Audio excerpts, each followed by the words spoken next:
Now let's go back to St. Francis PA and Long Island.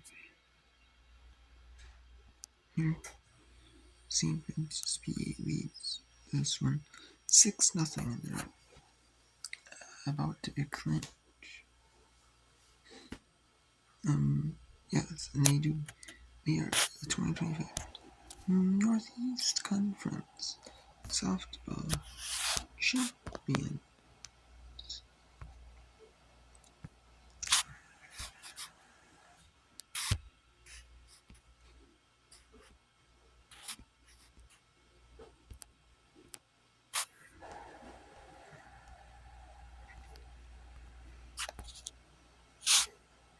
Here's the big mojo.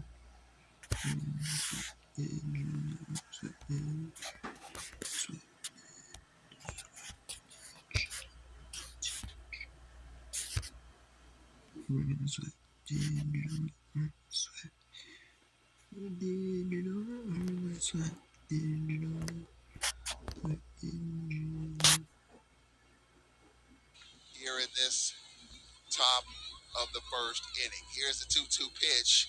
Just got a piece of it and fouled it off.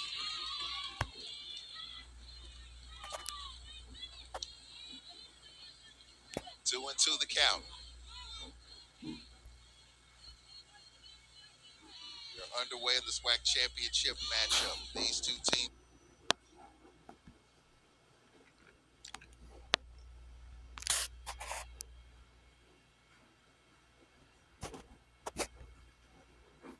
Okay, Brian Bingman, you were right. Seafood Speed beats University 6-7. And then Marist 9-2 receiving in the third. Right by University again, right? Squad something. And the second game of the SWAC championships. 30 Jekyll State scores just very early in their Sanford speed line. University will not need if necessary. Sanford PA wins 0-2025 NAC selection.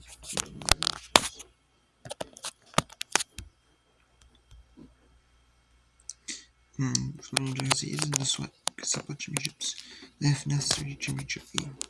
Jekyll State lost to put themselves in the elimination portion of the bracket. In the championship game, if you have lost, you're playing in the championship game and elimination tournament. The loser would, if you're the team that advances the winner's bracket, not the elimination bracket or the loser's bracket.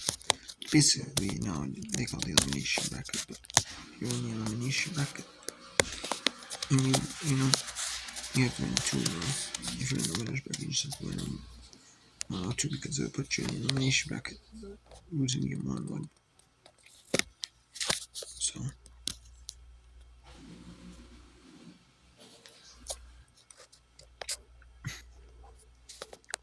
Florida lost their second round tournament to Alabama State.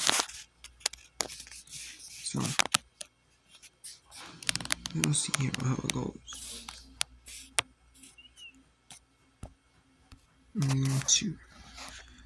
How it goes now for Florida.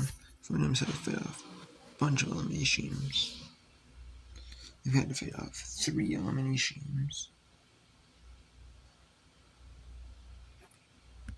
Yeah, I want to say it was 3.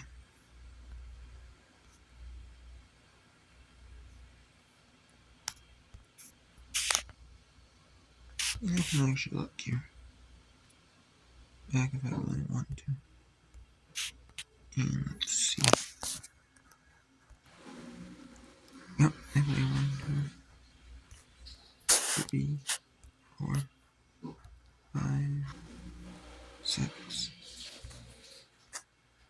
7. 1 against Grambling State, they have 1.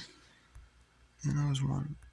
2, they lost Alabama State. That's 2. So those are 1-1. And they're 2-1 with the win over Texas Southern. They eliminated Texas Southern. They eliminated Bethune-Cookman. They'd be 3-1. They eliminated Alabama State after they lost to Alabama State earlier, 4-1.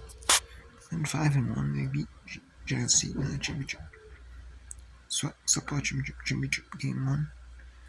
and be 5-1, and Jet. Now if they win or Jack, let's see, they'll be 6-1.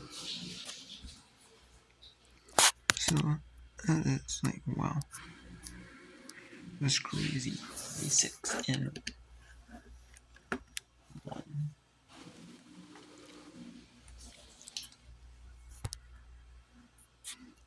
Let's go Brian Bigman's. The winner will be a game.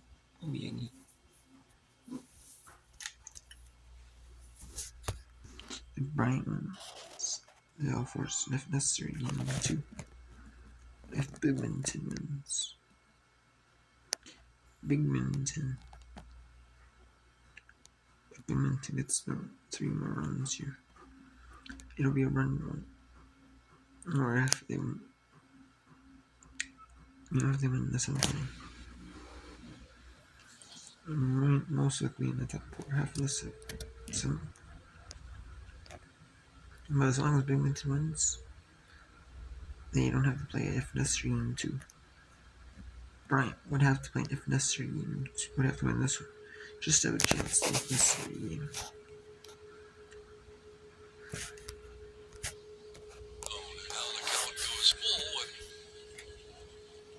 one more out of the zone, and it'll be an RBI for Matty Dodig. Dodig's probably going to get a good pitch to hit here. An extra base hit threat, 4 home runs on the year. And she hits that to the gap. It's going to go down in front of the fence at the warning track. 1 run in, 2 runs in.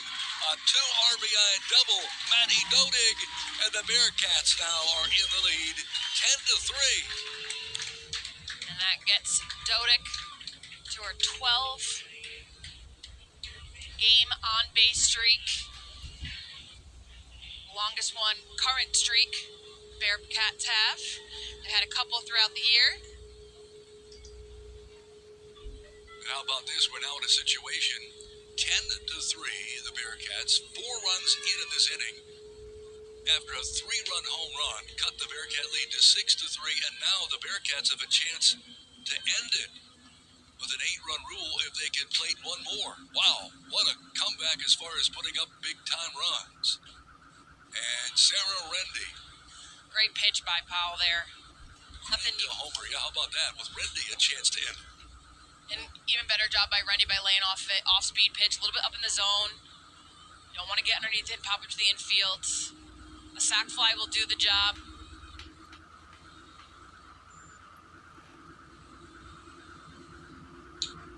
That's tapped up into the air and grabbed at first base. So 2 down. And again, runners at second and third. And Akira Kovac, who won the first game in the 9th inning with a 2-run home run. And she has a chance to end it here if she can plate 1 more. Going with the off-speed pitch, that's 3 in a row. Smart decision of pitch calling. Bearcats doing a good job of barreling balls to the outfield. Off-speed pitch keeps them in the game. I'm still surprised by how deep the outfield is, especially if you're going to throw off-speed pitches. You can get something off the end of the bat that just bloops in. Anything over their head is going to win the game anyway. Call strike on Kovac. Kovac delivered the goods with a 2-run game winner in the first game for the Bearcats in the tournament, and it was against the Bryant Bulldogs. 7 runs ahead for the Bearcats in the bottom of the 6th. And Kovac lays off that one. Kovac with a sac fly in the 3rd inning. Get an RBI. And just missed another home run to left field. Just got underneath it to the warning track.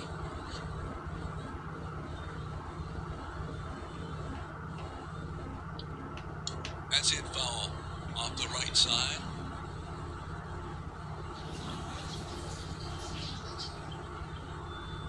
About the emotions in both dugouts right now. Certainly head coach Jess Bump continues to pace down at first base, coaching there. Going out close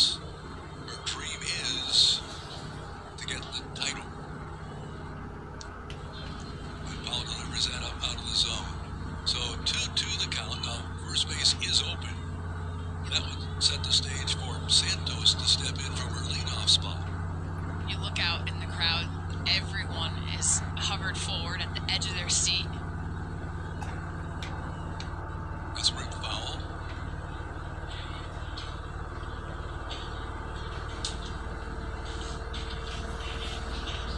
If nothing else transpires from this, it gives Roberts more breathing room after she gave up that 3-run home run. So it is 10-3. Binghamton leading by 7. Runners aboard second and third, and 2 out. And that is high. And a call. Waiting. It is a ball, 3-2 the count.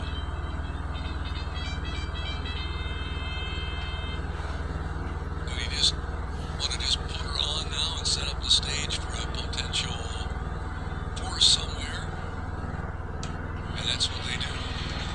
So, Kira Kopech walks, and the right fielder, who has been stellar defensively in the whole playoff series, and Brianna Santos steps in with a chance to clinch it for the Bearcats if she can play to run.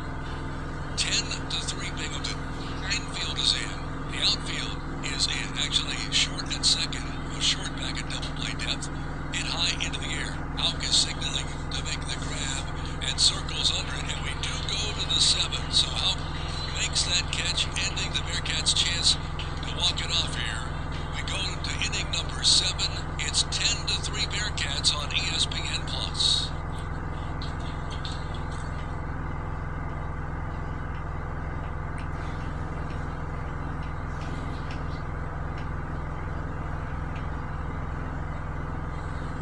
The clock is ticking, Ethan. And now the fate of every soul on earth is your responsibility. I need you to trust me. One last time. Mission impossible. Consumer.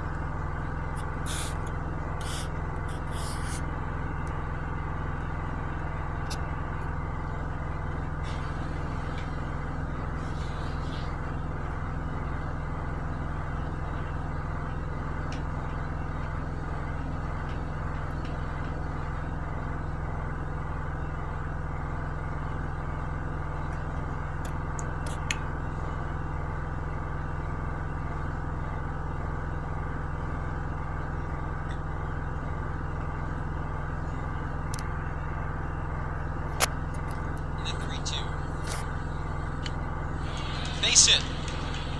Newburn rounds third. She will hold up at the corner. And Army continues its first inning success. Yeah, and this Boston team who's had a dominant defense throughout this tournament, shutting out teams, having a hard time getting out of this one. EU had not allowed a single run across its first 2 games as we look back at this last single. Never mind single runs, there's been very limited hits in Right. general against BU. Had been a dominant pitching performance by Ricard, but she gets chased early in this one, giving up the 2-run homer. And this first inning continues. Let's see what Brianna Kuhnfair can do with a 3-13 batter.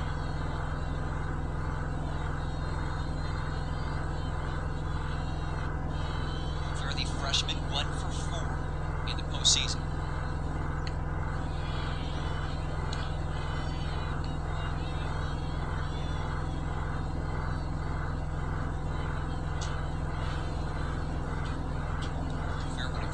Freshman starters. This Army lineup, very young Black Knights team. And she's down to her final strike.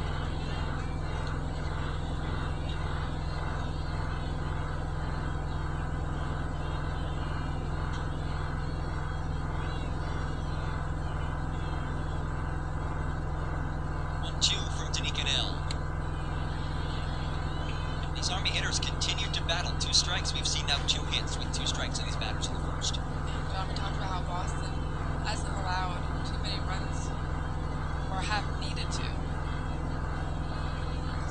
Army's not allowed too many runs, so the offense hasn't needed to score too many, although they can, yesterday getting 8. A great way to wrap up this inning by the freshman Nell. A couple of strikeouts for Denise Goodell, but the big story, Taylor Brown.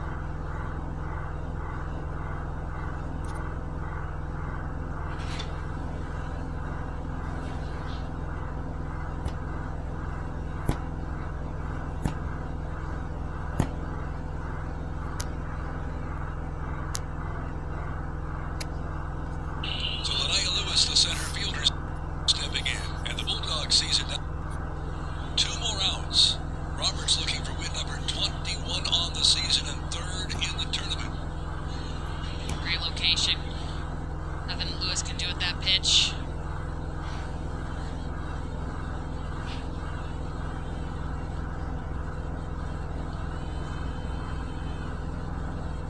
And a swing and a miss on that one.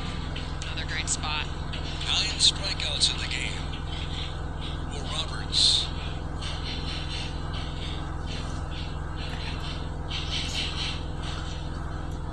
First outing, she had 10 strikeouts in the game. Hit to right. And Santos gives chase. Can't catch up with that one. Everybody was hoping that would stay in play for Santos to have another spectacular catch this week. She's got 2 phenomenal catches already this game. Was a graduate student, and she also playing along with Lindsay Walter and Sarah Rendy their final home games here. Swing and a miss. Another K. Wow. 10th of the game.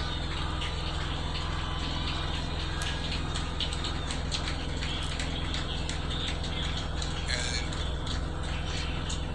Roberts is feeling the power with 2 down, 1 out away from a trip to the NCAA tournament for the Binghamton Bearcats.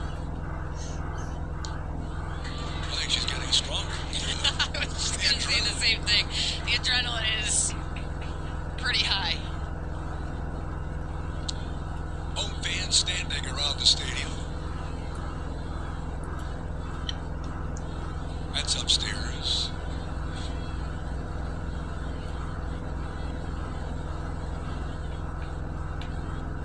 So 2 down, 1-1 to count on McKenna Coleman at the plate.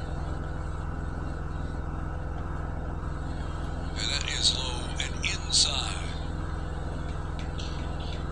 Roberts working on her 3rd complete game of the postseason and win, if she can clinch it, number 21 on the year. And this is hit. And on the line, Lindsay Walter has it. You can call it up here. The Binghamton Bearcats have stopped the hearts of fans here. Another victory, and this gets them into the NCAA tournament. An automatic bid with Lost the NCAA. So there's no necessarily in the Northeast or Northeast Conference. And I've only one metric is the current score of the Patriot League. Now we're on to 3 championships.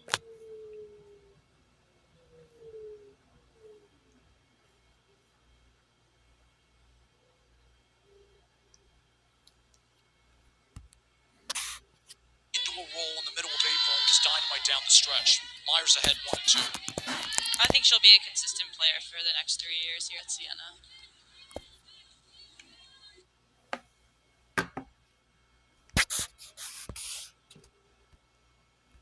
Roll in the middle of